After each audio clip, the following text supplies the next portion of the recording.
Reports are stating that Jayson Tatum is a full go on 5-on-5 scrimmages. He tore his Achilles last year in the second round of the playoffs against the Knicks and could be coming back sometime, potentially this week. There's been moments where he's been updated to maybe a potential game time decision in these upcoming games for the Boston Celtics. In today's video, we're going to be diving into the latest Achilles injury update on Jayson Tatum, including growing optimism around a potential return to the court, what his injury actually entailed, and how his recovery compares to others who have suffered similar tears. From a more posterior view, the injury is seen better. We see that as we look at that right leg here, as it is set on the ground here and is ready to push off. Jayson Tatum is ready to go for a loose ball. It's that classic non-contact tear that happens during that sudden stop and explosive movement. And you can see that vibration of that Achilles tendon, which is that classic mechanism of an Achilles rupture. If we take a look at our anatomical model here, we can take a look at the anatomy behind an Achilles tendon rupture. First is that Achilles tendon seen right here in yellow.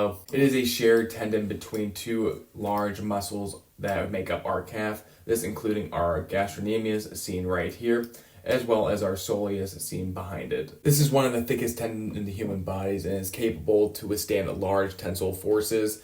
The contraction of that gastrocnemius and the soleus then result in that translational force through the Achilles tendon seen here, which allows that plantar flexion of the ankle joint, which is this motion. So this Achilles tendon is very important when it comes to walking, running, and jumping. That sudden and unexpected dorsiflexion at the ankle, which can occur when the person is trying to stop and create an explosive movement, like seen with Jayson Tatum, can lead to that Achilles tendon tear, as is putting so much force through that Achilles tendon due to the fact that those calf muscles are acting eccentrically. So Tatum underwent surgical repair the next day in New York. This surgery generally involves the stitching that torn tendons back together. For elite athletes, advanced techniques like a double row repairs with bone anchors are often used to give added strength and allow a slightly more aggressive rehab timeline. As discussed earlier, Tatum's rehab has been progressing well. According to a report, he is participating in 5-on-5 scrimmages during the Celtics practices, which is a major step forward and a full return. So with that being said, there is prediction that potentially Jayson Tatum could be coming back as early March 2026.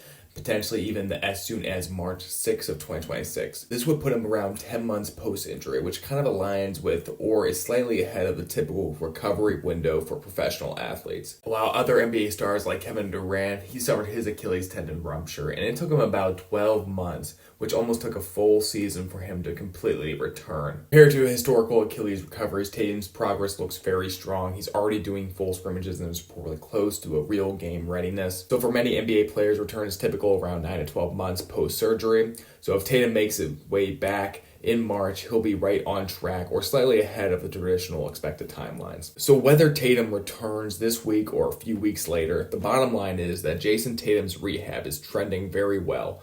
A full return before the playoffs could be a huge for the Celtics title's hope. Hope you guys enjoyed the video. I hope you learned a little bit about Jayson Tatum's injury that he is recovering from for the past few months. Hope this update gives you some more clarity on when his return potentially can be. Thank you so much for watching and see you in the next video.